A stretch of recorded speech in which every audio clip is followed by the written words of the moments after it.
कोई भी सपना साकार करने के लिए सबसे जरूरी है सही कोच का होना। चुनिए एडोलॉजी क्लासेस को और करें अपने नीट जेईई का सपना साकार। Download the app now.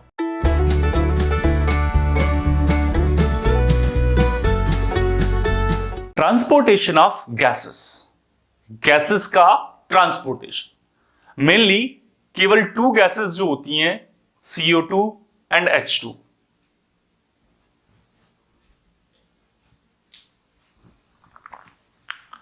Transportation of gases mainly two gases होती हैं, एक ऑक्सीजन और एक होती है कार्बन डाइऑक्साइड। तो हम यहां बात करते हैं CO2 जो है वो सेल में प्रोड्यूस होगी एज अ बाई प्रोडक्ट और आएगी एल्वियोलस तक। ऑक्सीजन जो है वो एल्वियोलस में हम इनहेल कर रहे हैं एनवायरमेंट से और एल्वियोलस से मूव करेगी सेल तक। तो ये जो ट्रांसपोर्टेशन है CO2 और O2 का, उसके बारे में हम इस लेक्चर में स्टडी कर रहे हैं। सबसे पहले हम स्टडी करेंगे ट्रांसपोर्टेशन ऑफ ऑक्सीजन का ट्रांसपोर्टेशन। 3% ऑक्सीजन जो है वो ट्रांसपोर्ट होती है फ्रीली। कैसे? प्लाज्मा में डिसॉल्व होकर, प्लाज्मा में घुलकर, यानी 3% oxygen transport as a dissolve state in plasma. इसके लिए इसको किसी प्रकार का कोई एफर्ट नहीं करना पड़ता, बहुत इजीली मूव करती है smoothly. Next, in form of oxyhaemoglobin. देखिए हीमोग्लोबिन क्या होता है? एक ग्लोब्यूलर प्रोटीन होता है जिसमें आयरन होता है, Fe लोहा। ओके, हीम यानी आयरन और ग्लोबिन मतलब बोलिए प्रोटीन होता है। अब यहां पर ऑक्सीजन इसके साथ बाइंड हो जाता है तो एक कॉम्प्लेक्स बनता है ऑक्सीहीमोग्लोबिन। लेकिन ये एक अनस्टेबल कॉम्प्लेक्स है। हीमोग्लोबिन तो स्टेबल है, लेकिन जैसे ही ऑक्सी उस पर जुड़ता है तो ये लंबे समय तक नहीं जुड़ा रहता है। ये केवल इसको अपने, ऐसे मानिए हीमोग्लोबिन जो है एक कार है या एक घोड़ा है, ओके, हॉर्स, ओके, और ऑक्सी क्या है? उस पर बैठने वाला है। तो जैसे ही डेस्टिनेशन आता है तो ये कहता है भैया आप कौन बोलेगा? हीमोग्लोबिन। तो एक हीमोग्लोबिन 4 ऑक्सीजन के मॉलिक्यूल्स को कैरी करता है, क्योंकि हीमोग्लोबिन के पास हीम प्लस ग्लोबिन, हीम मतलब आयरन और ग्लोबिन मतलब प्रोटीन, ग्लोबुलर प्रोटीन है ना ये। तो इसमें अब क्या है scene? Alpha 1, alpha 2, beta 1, beta 2, 4 protein हो गए, यानी 4 होर्स हैं। तो 4 होर्स ऑक्सीजन के 4 मॉलिक्यूल्स को कैरी करेंगे तो O2 की फॉर्म में। किस फॉर्म में? O2 की फॉर्म में। तो HbO2 का होल 4, ये ऐसा कॉम्बिनेशन में बनेगा। देखिए 97% जो ऑक्सीजन है वो ट्रांसपोर्ट होगी कंबाइन और बाइंडिंग स्टेट विद हीमोग्लोबिन। तो 97%, 3% तो हो रही है प्लाज्मा के थ्रू और 97% जो है वो हो रही है हीमोग्लोबिन के साथ एक अनस्टेबल कॉम्प्लेक्स बनाते हुए या हीमोग्लोबिन के साथ ऑक्सीजन बाइंड होते हुए थ्रू आरबीसी। बात करते हैं हीमोग्लोबिन की, Hb। Haemoglobin is a chromoprotein. ये एक कलर प्रोटीन होता है। कलर प्रोटीन से क्या मतलब है कि इसमें होता है आयरन, और आयरन की वजह से ब्लड का कलर कैसा होता है? लाल होता है, रेड होता है। हाँ, पता है आपको? Very good. रेस्पिरेटरी पिगमेंट, ये रेस्पिरेटरी पिगमेंट होता है एक्चुअली। क्यों? क्योंकि ये क्या काम करता है कि जो ऑक्सीजन के साथ इसकी बाइंडिंग कैपेसिटी बहुत ज्यादा होती है, तो ऑक्सीजन को ये कैरी करने में हेल्प करता है, या ऑक्सीजन को कैरी यही करता है। क्वाटरी स्ट्रक्चर है। क्वाटरी मतलब होता है 4, alpha 1, alpha 2, beta 1, beta 2, quaternary structure है। कॉन्जुगेटेड प्रोटीन का मतलब क्या होता है कि प्रोटीन के साथ कुछ जुड़ा हो, नॉन प्रोटीन सब्सटेंस जुड़ा हो। नॉन प्रोटीन सब्सटेंस क्या है? Fe, iron. जैसे ही आयरन इसके साथ जुड़ा तो नॉन प्रोटीन सब्सटेंस जुड़ गया Fe प्लस ग्लोबिन, तो क्या बन गया? हीमोग्लोबिन। कॉन्जुगेटेड का मतलब हो गया, क्लियर है? रिवर्सिबल रिएक्शन, Hb जो है वो ऑक्सीजन के 4 मॉलिक्यूल्स को कैरी करता है और एक कॉम्प्लेक्स बनाएगा HbO2 का 4 ऑक्सी हीमोग्लोबिन कॉम्प्लेक्स है और ये अनस्टेबल कॉम्प्लेक्स है। ये कैसा है? Unstable complex. अब आप ऐसे समझिए, हीमोग्लोबिन जो है वो एज अ वर्क करेगा हॉर्स की फॉर्म में। कैसे? हॉर्स की फॉर्म में। कितने हॉर्स हैं? हीमोग्लोबिन का जो रथ है ना, रथ, जैसे आपने महाभारत वगैरह देखी होगी, तो उसमें क्या होता है कि वो रथ के ऊपर बैठते हैं और भागते हैं उसको ना। तो इसमें कितने हॉर्स हैं? HB में 4। उनका नाम क्या है? Alpha 1, alpha 2, beta 1, beta 2। Clear है? कितने ऑक्सीजन के मॉलिक्यूल कैरी करेंगे? 4 मॉलिक्यूल, नॉट एटम, मॉलिक्यूल 4। क्या बन गया? कॉम्प्लेक्स क्या बन गया? ऑक्सी हीमोग्लोबिन, यानी HbO2 का होल 4। और ये एक कैसा कॉम्प्लेक्स है? अनस्टेबल कॉम्प्लेक्स है। क्यों है? क्योंकि हीमोग्लोबिन क्या करेगा? हीमोग्लोबिन ऑक्सीजन को उठाएगा कहां से? ये उठाएगा एल्वियोलस से या एल्वियोली से, जो ब्लड वेसल्स हैं, डिफ्यूजन के थ्रू एल्वियोलिस से, पोर ऑफ कुहन से जो है आपके गैसेस जो है, कौन सी? ऑक्सीजन जो है वो आ जाएगी किसमें? वेसल्स में आ जाएंगी। वेसल्स में क्या प्रेजेंट है? हीमोग्लोबिन। ये ऑक्सीजन को कहेगा कि आओ बैठो हम पे, तो तुरंत ऑक्सीजन जो है इस पे चढ़ जाएगी, चढ़ गई, यानी 4 मॉलिक्यूल्स जो है, ये हीमोग्लोबिन, एक मॉलिक्यूल हीमोग्लोबिन का 4 मॉलिक्यूल जो है ऑक्सीजन के कैरी करेगा। अब ये लेके पहुंच गया सेल तक। सेल में पहुंचने के बाद ये बोलेगा भाई आप उतर जाओ। क्यों? क्योंकि मेरा काम कंप्लीट हो गया, आप यहीं उतरेंगे, आपका डेस्टिनेशन आ गया। तो HB जो है वो एज ए रोल प्ले करेगा, एज ए ट्रांसपोर्ट करने का, मतलब ट्रांसपोर्टर की तरफ फॉर्म में वर्क करेगा। अब आप देखिए, 1 gram of haemoglobin transport 1.34 ml of oxygen.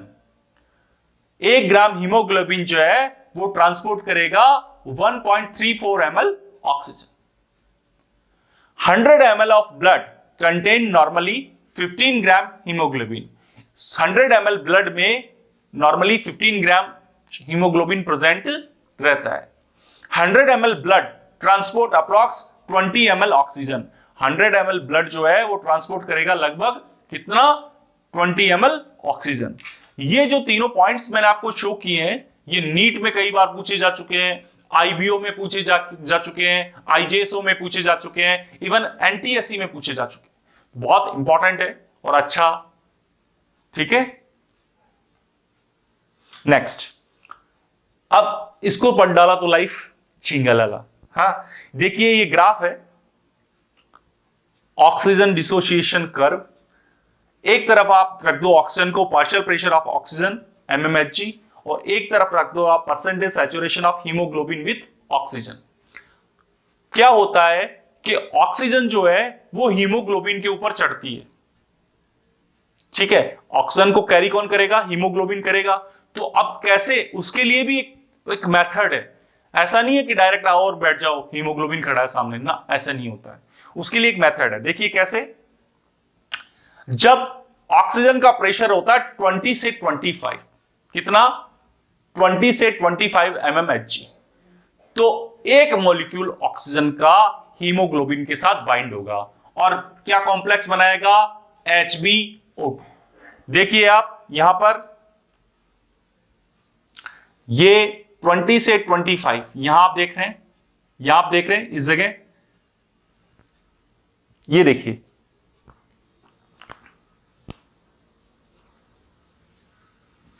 यहां पर इस जगह एक मॉलिक्यूल आकर बाइंड हो गया।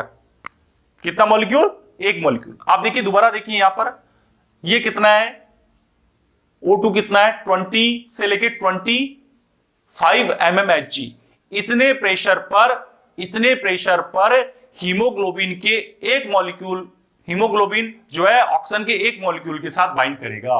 अब आप बताइए कितने मॉलिक्यूल जुड़ने हैं? 4 मॉलिक्यूल जुड़ने हैं ऑक्सीजन के। तो यहां पर एक मॉलिक्यूल जुड़ गया, 20 से 25 mmHg पर एक मॉलिक्यूल जुड़ गया, तो कितना परसेंट सैचुरेशन आ गया? 25%। अरे भाई 4 है, 4 में से एक जुड़ गया तो बचे 3, तो कितना परसेंट सैचुरेशन आ गया? 25% सैचुरेशन आ गया। क्लियर है यहां तक? First class. देन देखिए नेक्स्ट, अब जो है, अब ऑक्सीजन का प्रेशर कितना होना चाहिए? 30 mmHg। 30 mmHg आते ही ऑक्सीजन का दूसरा मॉलिक्यूल आकर इस कॉम्प्लेक्स HbO2 के साथ बाइंड हो जाएगा। HbO2 के साथ बाइंड हो जाएगा कितना, और क्या बनाएगा? HbO2 का होल ट्वाइस 2, मतलब दो मॉलिक्यूल जुड़ गए तो सैचुरेशन कितना हो गया? 50% हो गया। भाई 4 जुड़ने हैं, उसमें 2 जुड़ गए, 4 जुड़ने हैं टोटल, उसमें 2 जुड़ गए, कितना हो गया? 50% सैचुरेशन हो गया ना। देखिए यहां पे अब कितने पे? 30 पे। अब कितने पे? 30 पे। भाई पहला जो है, फर्स्ट जो है वो यहां आ रहा है, सेकंड जो है 30 पे आ गया। फर्स्ट 30, अच्छा पहले ही निशान लगा दिया क्या उसमें 30 पे? अच्छा ठीक है, माय मिस्टेक है, सॉरी। अब आप देखिए वो बाई मिस्टेक हो गया उसमें।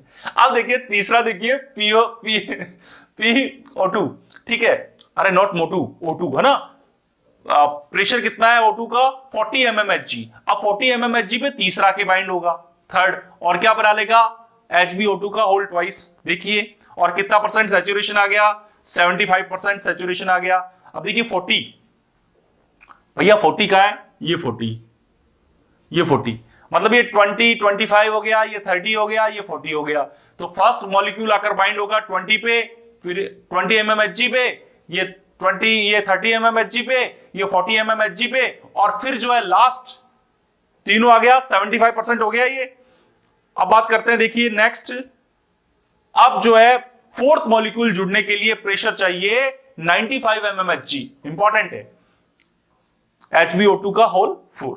कितना परसेंट सैचुरेशन आ गया? 97%। तो आप देखिए पूरा सैचुरेशन आ गया।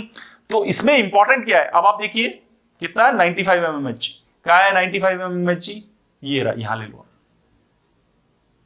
तो ये कर्व जो बनेगा ना, ये सिग्मॉइड कर्व बनेगा एस शेप में, एस की शेप में सिग्मॉइड कर्व ये बनेगा।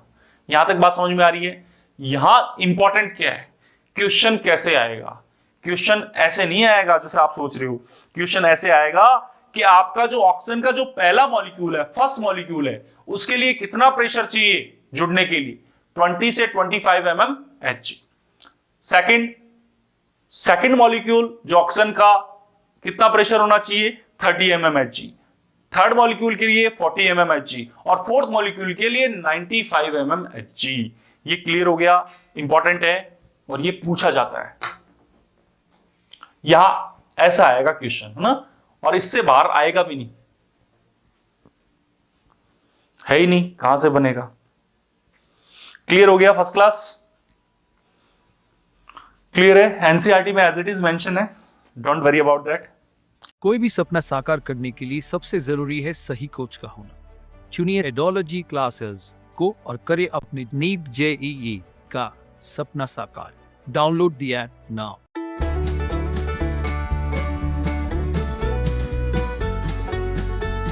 नेक्स्ट इंपॉर्टेंट है, देखिए मैं आपको 3 इफेक्ट बता रहा हूं। फर्स्ट बोर इफेक्ट, दूसरा हेल्डन इफेक्ट, और थर्ड जो है रूट इफेक्ट, ना।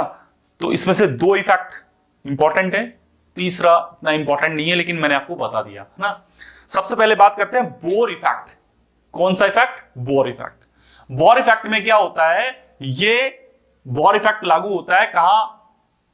मेटाबोलाइज्ड टिश्यू के अंदर होता है। कहां होता है ये? मेटाबोलाइज्ड टिश्यू में, जहां मेटाबॉलिज्म की प्रोसेस होती है टिश्यू में, या सेल भी बोल सकते हो आप, सेल्स के अंदर। टिश्यू की जगह आप सेल वर्ड भी यूज कर सकते हैं। अच्छा कहानी सुनो, पहले इसको सुनो। Decrease O2 affinity with haemoglobin. अब सेल के अंदर decrease O2 affinity with haemoglobin, decrease O2 affinity with haemoglobin. Haemoglobin के साथ O2 का जुड़ाव जो है वो क्या हो जाएगा? डिक्रीज हो जाएगा। Then dissociation of oxy haemoglobin increase. भाई O2 से जुड़ाव कम हो रहा है तो ब्रेकअप होने लग जाएगा, डिसोसिएशन ऑफ ऑक्सी हीमोग्लोबिन जो है इंक्रीज हो जाएगी। देन क्या होगा? इसकी वजह से पीएच जो है डिक्रीज हो जाएगा, और पीएच डिक्रीज हो गया तो कंसंट्रेशन ऑफ CO2 इंक्रीज हो जाएगी ब्लड में। बात समझ रहे? कंसंट्रेशन ऑफ CO2 इंक्रीज हो जाएगी ब्लड में। This effect of CO2 is known as Bohr effect, और ये चीज होती है मेटाबोलाइज टिश्यू में। समझ रहे हैं? नहीं समझ में? अरे भैया मुझे एक बात बताइए, सेल के अंदर क्या होता है? सेल के अंदर होती है आपकी फूड का ऑक्सीडेशन होता है फूड का ऑक्सीडेशन। तो बाई प्रोडक्ट क्या निकलेगा? CO2 निकलेगा। अब वहां पर CO2 ऑलरेडी ज्यादा है, सेल के अंदर CO2 ज्यादा है, तो सेल के अंदर जैसे ही आप ऑक्सीजन डालोगे तो ऑक्सीजन क्या होगा? Decrease O2 affinity with haemoglobin. Haemoglobin के साथ ऑक्सीजन की एफिनिटी जो है डिक्रीज हो जाएगी। तो dissociation of oxy haemoglobin increase, इसकी वजह से ऑक्सी हीमोग्लोबिन टूटना स्टार्ट हो जाएगा। Decrease oxy haemoglobin increase, dissociation of oxy haemoglobin, haemoglobin के साथ ऑक्सी हटना स्टार्ट हो जाएगा। पीएच डिक्रीज हो जाएगा। Concentration of CO2 increase in blood, तो इसकी वजह से CO2 कहां पहुंचेगा? अब ऑक्सीजन जा रही है सेल के अंदर, तो CO2 कहां आएगी? ब्लड में। Concentration of CO2 increase in blood. This effect of CO2 is known as Bohr effect, और ये होता है मेटाबोलाइज्ड टिश्यू में। कुछ समझ में आ रहा है?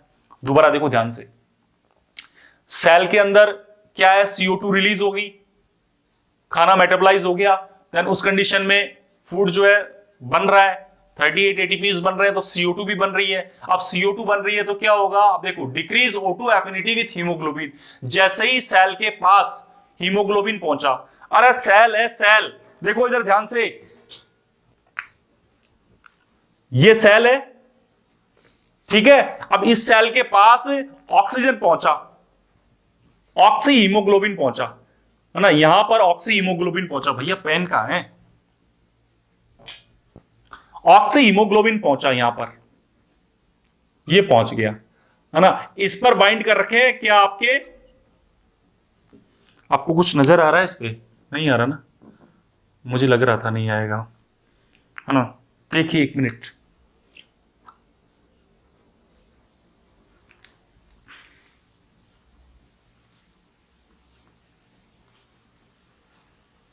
देखिए ध्यान से, ये आपका HB है, ये क्या है आपका? हीमोग्लोबिन, और ये आपकी सेल है, और इसको टिश्यू बनाना चाहते हो तो ग्रुप ऑफ सेल बना देना, सिंपल। तो अब ये क्या कहना चाह रहा है, ध्यान से सुनो, decrease O2 affinity with haemoglobin. अब ऑक्सीजन जो है डेस्टिनेशन पे पहुंच गया, है ना, तो क्या हो जाएगा? HB की जो है टूटेगा, किसके साथ? हीमोग्लोबिन के साथ। तो decrease O2 affinity with haemoglobin. अरे भैया ये सेल के पास ही तो जाना था इसको, तो यहां आते ही क्या हो जाएगा? डिक्रीज O2 एफिनिटी, O2 की एफिनिटी डिक्रीज हो जाएगी, उससे जुड़ाव खत्म होने लग जाएगा, इसका काम हो गया, तो ये मतलब निकल गया, तो तू साइड में, तू कौन मैं कौन, ये वाला सीन हो जाएगा यहां पर। बात समझ रहे हो? अब उसके बाद में क्या होगा? जैसे ही ऐसा सीन होगा, इसका लगाव इससे कम हुआ, तो dissociation of oxy haemoglobin increase, तो ऑक्सीजन जो है इससे अलग होना स्टार्ट हो जाएंगे। किससे अलग होना स्टार्ट हो जाएंगे? बोलो जल्दी से। हीमोग्लोबिन। Very good. तो जैसे ही ये इससे अलग होना स्टार्ट हुए, इस सेल के आसपास जो प्लाज्मा है उसमें ये रिलीज हो गए, देन क्या होगा?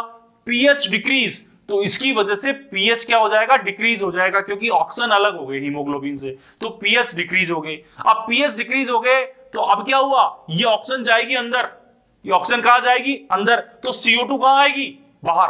अरे भाई ऑक्सीजन जो ये यहां पहुंच गई ना, सेल के पास वाली प्लाज्मा में पहुंच गई ना, तो ये ऑक्सीजन जो है ये मूव करेगी सेल के अंदर। तो सेल के अंदर क्या प्रेजेंट है? सेल के अंदर CO2 प्रेजेंट है। CO2 क्यों प्रेजेंट है? क्योंकि सेल्स के अंदर जो है रेस्पिरेशन हुआ है फूड का, ऑर्गेनिक फूड का, तो ऑर्गेनिक फूड का रेस्पिरेशन हुआ है, इसलिए सेल के अंदर जो CO2 है ना वो बाहर आएगी। समझ रहे हो? सेल के अंदर जो CO2 है वो कहां आएगी? बाहर आएगी। तो सेल के अंदर जो CO2 है वो बाहर आ रही है। जैसे ही CO2 बाहर आएगी तो concentration of CO2 increase in blood, blood में CO2 का कंसंट्रेशन इंक्रीज हो जाएगा, और जैसे ही CO2 का कंसंट्रेशन इंक्रीज हुआ, ये लेवल इंक्रीज हो गया, तो वो ट्रांसपोर्ट होके पहुंचेगा एल्वियोलस में और बाहर निकाल दिया जाएगा। This effect is of CO2 is known as Bohr effect. क्या कहेंगे इसको? बोर इफेक्ट कहेंगे। अरे क्या कहेंगे? बोर इफेक्ट कहेंगे। समझ में आ रहा है? क्लियर है? First class.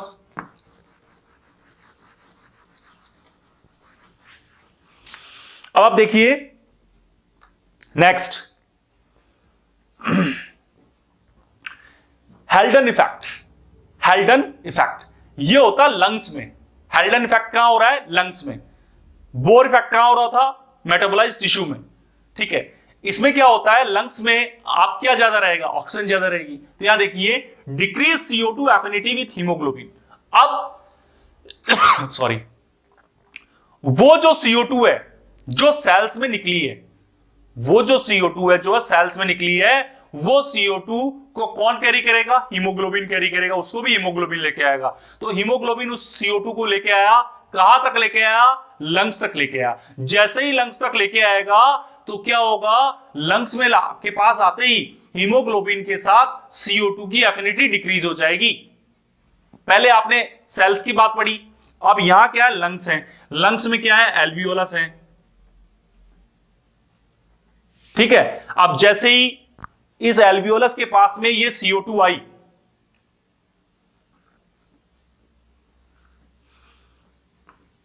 CO2 है ना, तो यहां पर O2 का कितना है 104 और CO2 का कितना है, बोलो जल्दी से, 40। लेकिन यहां पर CO2 कितना है 45 mmHg।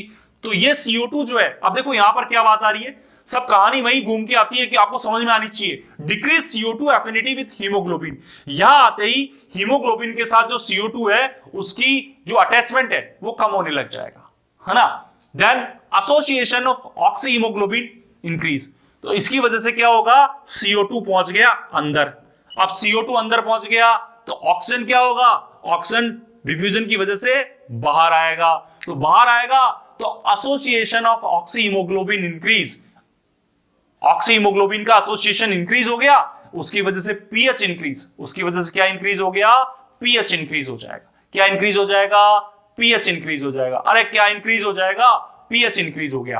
पीएच इंक्रीज हो गया तो O2 की जो कंसंट्रेशन है ब्लड में वो इंक्रीज होगी, O2 की कंसंट्रेशन ब्लड में इंक्रीज होगी, और O2 की कंसंट्रेशन इंक्रीज होगी ना, तो ये इफेक्ट कहलाएगा हेल्टन इफेक्ट। क्या कहलाएगा, हेल्टन इफेक्ट। क्लियर है, फर्स्ट क्लास, बहुत इजी है, बहुत अच्छा है, और ये एग्जाम में कई बार पूछा गया है। और ये प्रोसेस हेल्टन इफेक्ट होती है लंग्स में। क्लियर है, कहां होती है, लंग्स में।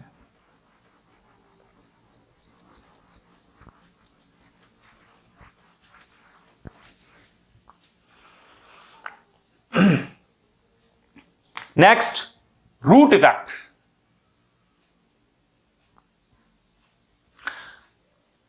टाइम हो गया क्या,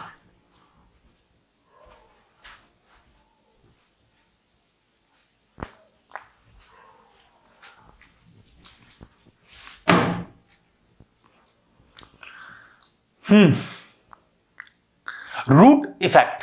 रूट इफेक्ट का मतलब जानते हैं क्या होता है, देखिए रूट इफेक्ट बहुत इजी है, लेकिन नीट से इसका कोई लेना देना नहीं है ना।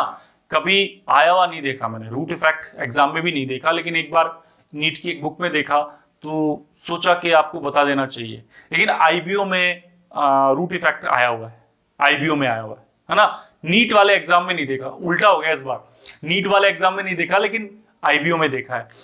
नीट के एग्जाम में देखा गया है, ये 2010 से पहले, 2010 से पहले देखा गया है। 2010 के बाद रूट इफेक्ट नहीं देखा गया है, ठीक है। फिर भी आपको बताना थोड़ा जरूरी है, इसलिए बता रहे हैं। रूट इफेक्ट ये एक्चुअली फिश के हीमोग्लोबिन में होता है। किसके हीमोग्लोबिन में होता है, फिश के हीमोग्लोबिन में होता है, इसलिए हमारे से इसका कोई लेना देना नहीं है। Due to increase concentration of H+ promote the dissociation of oxy haemoglobin. देखिए क्या होता है कि ब्लड में जो है H+ की कंसंट्रेशन इंक्रीज हो जाती है, H+ आयन जो होते हैं उनकी कंसंट्रेशन इंक्रीज होगी। जैसे ही H+ आयन की कंसंट्रेशन इंक्रीज हुई तो उसका नेगेटिव इंपैक्ट क्या आता है कि ऑक्सी हीमोग्लोबिन टूटने लग जाता है, ऑक्सीजन जो है वो हीमोग्लोबिन के साथ टूटने लग जाता है। सो पीएच डिक्रीज, इसकी वजह से क्या होता है, पीएच जो है वो डिक्रीज हो जाता है। अब पीएच डिक्रीज हो गया तो ऑक्सीजन एफिनिटी जो है हीमोग्लोबिन के साथ डिक्रीज हो जाती है, और ये इफेक्ट जो H+ की वजह से हो रहा है इसे रूट इफेक्ट कहते हैं, और ये फिश के हीमोग्लोबिन में पाया जाता है। क्लियर है फर्स्ट क्लास।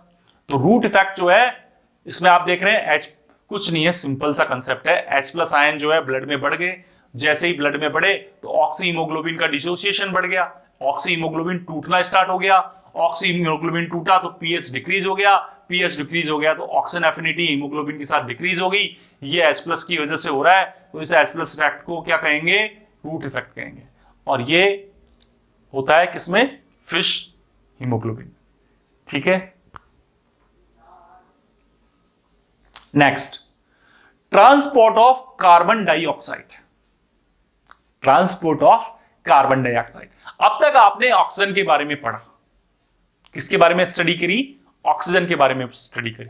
लेकिन अब आप पढ़ेंगे ट्रांसपोर्ट ऑफ कार्बन डाइऑक्साइड, जहां आपने ऑक्सीजन के 2 मेथड्स पढ़े, फर्स्ट प्लाज्मा के थ्रू और सेकंड हीमोग्लोबिन के थ्रू।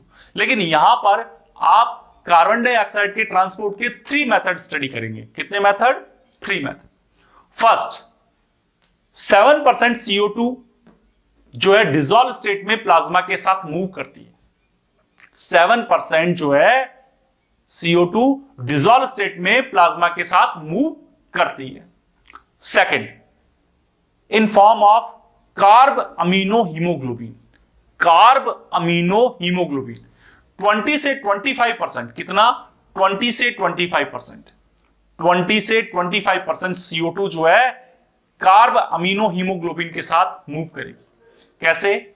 CO2 रेडिकल जो है, या CO2 रिएक्ट करेगा अमाइनो रेडिकल से। CO2 किससे रिएक्ट करेगा? अमाइनो रेडिकल से। और ऑफ हीमोग्लोबिन, हीमोग्लोबिन के अमाइनो रेडिकल के साथ ये रिएक्ट करेगा और क्या बनाएगा? कार्ब अमीनोग्लोबिन। क्या बनाएगा? कार्ब अमीनोग्लोबिन। देखिए कैसे बना रहा है।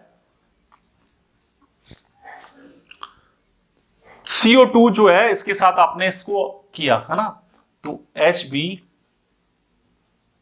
HB then NHCOOH। Okay okay, ठीक है, हो गया ना। देखिए ध्यान से, HbNH2 CO2 के साथ रिएक्ट कर रहे हो तो Hb आपका एज इट इज आ गया, NH2 तो NH कितने हैं? 2, ये H2 आ गए, C1 आ गया और ऑक्सीजन कितने हैं? 2, तो ये 2 ऑक्सीजन आ गए, तो HbNHCOOH। इसको कहेंगे carb amino haemoglobin. Carb amino haemoglobin. अब देखिए CO2 release from HbNHCOOH in alveoli when partial pressure of CO2 decrease in alveoli। Very good. ये HbNHCOOH जो है ये CO2 रिलीज करेगा किसमें? एल्वियोली में। कब? जब एल्वियोली में CO2 का प्रेशर कम हो। आप जानते हैं एल्वियोली में हमेशा CO2 का प्रेशर हमेशा कम ही रहेगा, है ना, तो उस कंडीशन में एल्वियोली में ये अपना जो है CO2 को उठा के इसमें डाल देगा। कौन? Carb amino haemoglobin. क्लियर हो गया? तो HbNH2 CO2 HbNHCOOH, तो ये CO2 release from HbNHCOOH in alveoli when CO2 decrease in alveoli। alveoli के अंदर CO2 डिक्रीज रहेगी ना, तब ये डाल देगी। क्लियर हो गया? फर्स्ट क्लास, इजी है ना। कोई भी सपना साकार करने के लिए सबसे जरूरी है सही कोच का होना। चुनिए एडोलॉजी क्लासेस को और करें अपने नीट JEE का सपना साकार। Download the app now.